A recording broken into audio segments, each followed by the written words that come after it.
Salut à toutes et à tous, bienvenue, j'espère que vous allez bien. Aujourd'hui, comme promis, je viens vous parler de ma dernière lecture et autant vous dire tout de suite que je l'ai littéralement dévoré, c'est une véritable pépite.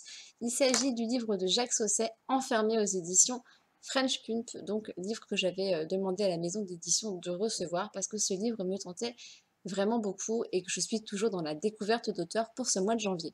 Alors, ça va être compliqué de parler de ce livre parce qu'en fait, la quatrième de couve, c'est un extrait du bouquin. Donc, quand c'est comme ça, je suis toujours un petit peu embêtée. Je ne sais jamais vraiment comment parler du livre. Donc, du coup, j'ai un petit peu triché. Je me suis inspirée du retour de Séverine Lanté sur sa chaîne Il est bien ce livre. Et j'ai trouvé qu'elle en avait très bien parlé sans spoil. Parce que quand on va sur Babelio ou autre, il y a pas mal d'avis quand même où il y a beaucoup de spoil. Donc là, en fait, je vais tout simplement vous dire que cette histoire est celle de Virginie qui arrive un jour dans une maison de retraite pour, trouver un travail, pour commencer un nouveau travail. Et en fait, cette maison de retraite a une particularité puisque tous les employés de cet établissement sont d'anciens détenus qui ont fait des grosses peines de prison, vraiment des gros criminels. Virginie en fait donc partie, elle a purgé sa peine, elle a payé sa dette à la société et maintenant elle décide de reprendre sa vie, de retravailler et ce directeur de centre donne la chance donc du coup à ses anciens détenus de se réinsérer. Voilà, et du coup vous allez apprendre à connaître Virginie au travers de ces passages, de ces livres pardon, entre les passages passés et présents. Et en découvrant son passé, on comprend vraiment très bien son présent, tout est parfaitement expliqué. Je ne peux pas vous parler vraiment de la thématique du livre parce que je vous spoilerai. Mais là, en fait, la thématique principale, vraiment, elle est bien spécifique, elle est très taboue en France et ailleurs, malheureusement, et on est sur la recherche de l'identité sexuelle. Je ne vous dirai que ça. En ce qui concerne mon avis, eh ben, je vous l'ai dit dès le début, je l'ai adoré, c'est un véritable coup de cœur, mon premier gros coup de cœur de 2019.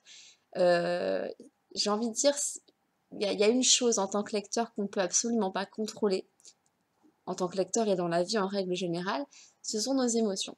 Et moi, dans ce livre, j'ai ressenti des émotions vraiment mais frappantes, fortes. C'est-à-dire que j'avais l'impression qu'on venait me comprimer le cœur, qu'on me le serrait dans tous les sens. J'avais mal pour elle, j'avais mal pour Virginie, vraiment. Et j'avais l'impression aussi qu'on venait augmenter mon palpitant. Je me sentais oppressée parce que cette histoire, elle est dure, elle est noire quand même, forcément. Ça se voit rien qu'à la couverture, hein.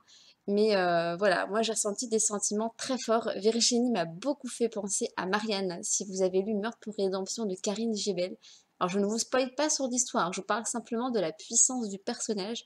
C'est vraiment la même échelle. Là, il y a du gros level, vraiment du très très gros level. C'était une découverte d'auteur pour moi, je vous le redis, et j'ai envie de tous les lire, quoi. Et du coup, Virginie, eh ben, voilà, elle restera dans ma tête comme Marianne, et toujours dans ma tête. Enfin voilà, je ne l'oublierai pas. Et en fait, je me suis posé une question en fermant ce livre. Je me suis dit, mais comment? Comment est-ce qu'avec des mots, on peut bâtir une histoire? Et comment ces mots, et du coup cette histoire qui sont construits, euh, peuvent provoquer vraiment un sentiment aussi fort chez le lecteur? Parce que c'est une impression qu'on n'a pas souvent, je trouve. Enfin, moi en tout cas, personnellement, j'ai pas toujours cette puissance qui vient me prendre et qui me soulève de mon bouquin. J'avais même pas envie de le finir parce que j'avais pas envie de savoir comment ça allait se finir. J'avais pas envie de quitter cette histoire. Je voulais rester avec Virginie. J'avais l'impression qu'en lisant Céline, je la soutenais. Enfin, je sais pas, c'est vraiment très particulier comme ressentiment. J'avais vraiment l'impression qu'en gardant le livre entre mes mains, elle n'était pas toute seule enfermée dans les pages de ce livre et dans sa situation qui est malheureusement compliquée pour beaucoup de personnes. Voilà, alors en plus, je vous parle de la puissance d'un livre, les protagonistes n'ont quasiment tous aucun prénom.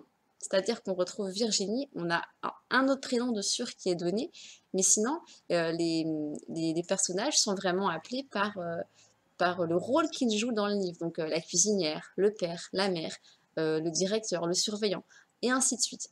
Et du coup, c'est vrai que je me suis fait la remarque à un moment donné, je me suis dit, mais est-ce qu'on... Il n'y a pas de prénom? Eh ben non. Et du coup, c'est génial. Moi qui me perds toujours dans les personnages, là, du coup, c'était impossible de s'y perdre. Vraiment impossible, je vous assure. C'est c'est très très bien fait, très très bien écrit. Et ce que j'ai beaucoup aimé, surtout, pour moi, ce qui ressort de ce livre, c'est que je me dis que ce livre, il nous apprend à nous, en tant que lecteurs, mais aussi en tant que personne, de, euh, de nous accepter tous les uns et les autres avec nos différences et d'accepter les différences des autres, d'accepter la personne qu'ils sont, celle qu'ils veulent être. Voilà. Et pour moi, Jacques Saucel l'a parfaitement fait. Et dans son livre, à la fin, il a mis un petit mot. Il a mis donc enfermé mon 11e roman. Je crois bien qu'aucun des précédents ne m'a donné autant de fil à retordre au cours de mes recherches, ni ne m'a autant poussé à me remettre en question à propos des événements et des émotions que j'y ai traités. Voilà, donc après vous lirez tout le reste, je vais pas en dire plus parce que je veux pas vous dire, mais j'ai trop envie que vous le lisiez parce que je vous assure vraiment, il faut le lire ce livre, il est absolument extraordinaire. Il se lit tout seul, les chapitres sont courts, donc du coup vous terminez un chapitre et vous vous dites allez encore un, et puis boum, vous arrivez à la page 200 et puis vous pouvez plus le lâcher, il fait 372 pages. Donc il se lit vraiment tout seul et je vous invite fortement à découvrir, à le lire.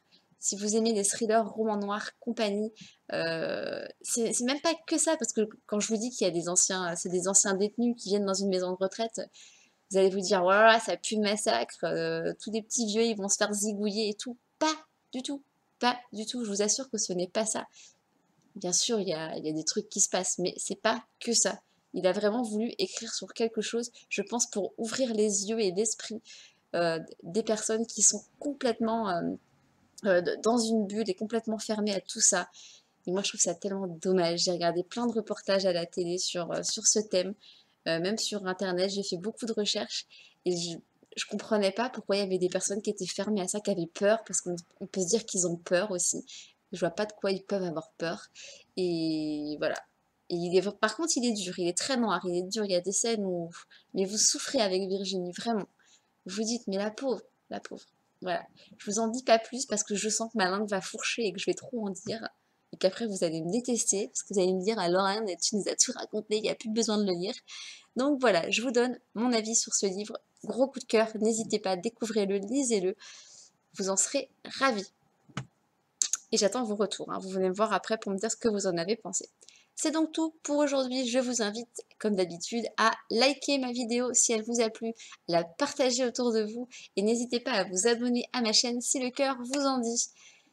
Et puis bah, pareil, pour ceux qui sont déjà abonnés, n'hésitez pas à cliquer sur la petite cloche. Là, boum, normalement, il y a une petite cloche juste ici. Et voilà, ça vous avertira de toutes mes vidéos en temps réel, voilà, quand je les publie. Je vous souhaite donc à toutes et à tous de très bonnes lectures et je vous dis à bientôt. Je reviendrai avec une petite nouveauté qui ne sortira que le 17 janvier. Je ne vous dis même pas le titre, c'est une surprise. Ciao!